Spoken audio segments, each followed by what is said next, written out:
I am super excited to announce that I have a new partnership with Vantage Point Archery.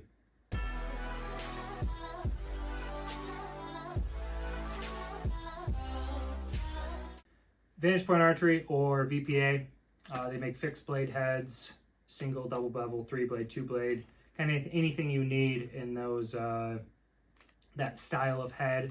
They don't do any mechanicals, everything from 100 grains up to 300 grains, different steels, a little bit of everything. Their new Omegas, single bevel, I've heard really, really good things about it. Their bleeders are insane for that. But I'm a 3-blade guy. So I got a pack of their 150 grain 1.25 inch, which is the biggest 150 grain 3-blade on the market. Now it is vented. I will say that. I would prefer a solid, but they're not going to give up the structural integrity to make a solid head in 150. You'll have thinner blades or anything like that, or make it shorter just to meet that weight point. They're going to take, they cut out the material, made it vented, so they could still have the 3-to-1 length with a thicker blade. So, you got to give up a little bit somewhere to have that extra cut diameter. I was shooting the Tough Head 3-blade, which is a 1-inch cutting diameter. I wanted, something just a little bit different, because that 1 inch, it really is pretty small. So I wanted just a little bit of a bigger hole. I mean, it's a 25% bigger hole, right? So it's always good. So I was on the Generations to Hunt podcast with my buddy Joe, and we had a call with VPA, and I was like, man, I really like this company. Out of Indiana, everything is made right there. They do all their own testing. They have their own machine shop, everything like that. They're made for the average hunter, and that's who I am. I mean, there's some heads out there, including the heads that I kind of used to shoot, that are, getting upwards of $40 per head. And I couldn't justify that anymore for myself. And so that's why I was on the market for a new 3-blade. And talked to those guys and really enjoyed the conversation. Very next morning, I went out and bought a pack with kind of my own money. And, I just kind of been talking to them, and they're like, hey, if you want to work together, we'll give you guys we'll give you a discount code for your followers. And I was like, cool. So I'll put all that below, but it's Barefoot 10, save 10% across all their whole product line. So I really appreciate that. So here's one right out of the pack. They come hunt ready in terms of sharpness. I always sharpen them more, but you'll see the wax on the edges there. And that's because I actually do hunt with these. And with carbon steel, you need to protect that edge. And if you don't, it'll rust on you. But this video is coming out a little bit later because I wanted to get a little bit of time with the heads before I made a video on it. So what I did was go out to the range and do the 20, 30, 40 range test like I did with my previous video, and I did some long range as well. I didn't go as long, but that's okay.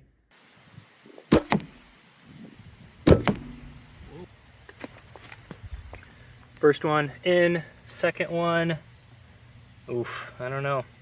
It's touching the line. The blade did cut it right there. So I'm gonna count it. These things are huge, man. Wow. 30.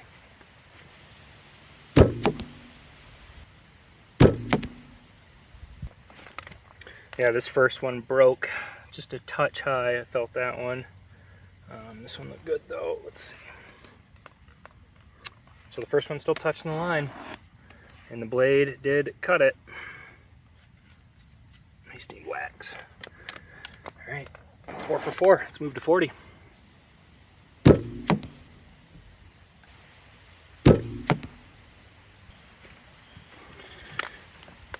like both of them missed a little right. This number 11 arrow here is really parachuting. I noticed that on the 20 and the 30. It was moving a little bit, but it's still getting in the circle, or close to. But this one seemed like it was really big, but it did sink close, at the end, but it was a big parachute. We'll see how that performs at further distances, but let's flip her around here to 1 dot. I think the last video I did 55, 65. Yeah,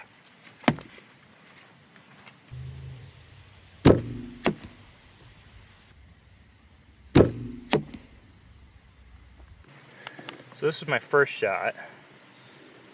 Second one, and yeah, this number 11 here is definitely parachuting, but I would like to see this first shot be a little bit closer than there. That's pretty far away for 55 yards. Let's try 65 now.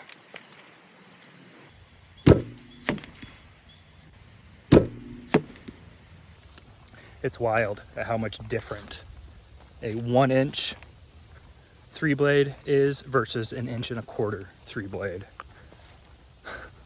Like I'm still hitting good, but like this first one here, I felt a little thing at the end, and I almost missed the target. So this is my, you know, quote, good arrow, the one that hasn't been parachuting, but I felt a little something at the end, and I mean, I almost missed the target. Like, I just clipped the target.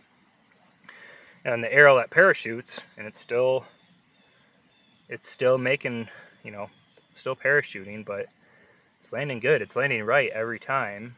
So, you know, so I might have to, this is kind of telling me that I need to bump my rest over. But the arrow is, you know, parachuting a lot, so do I trust it, you know? But at 65, obviously incredibly happy with this one. But, yeah, this one could definitely be better. All right, now I'm going to back it up and do the long range on the big targets. I'm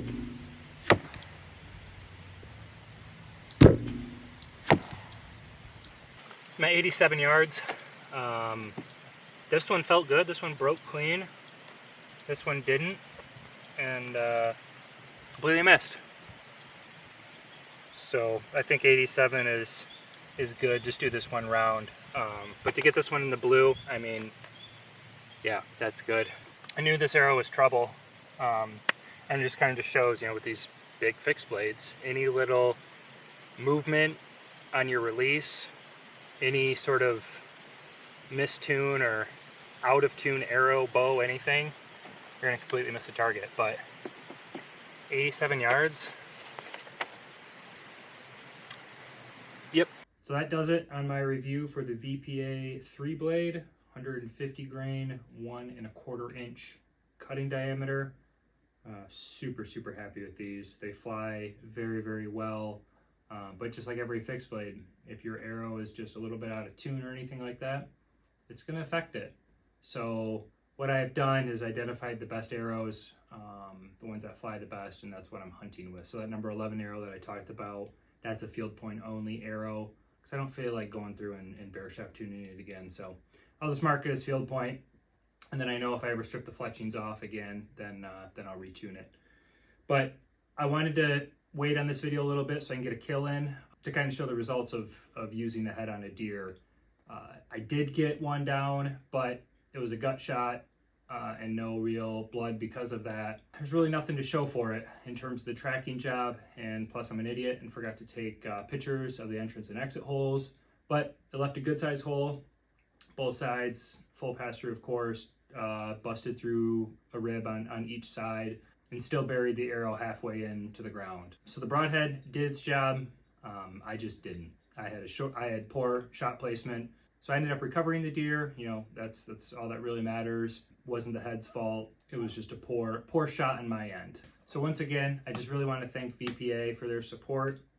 I'm looking forward to getting a couple more notches on my bow with these really slick heads.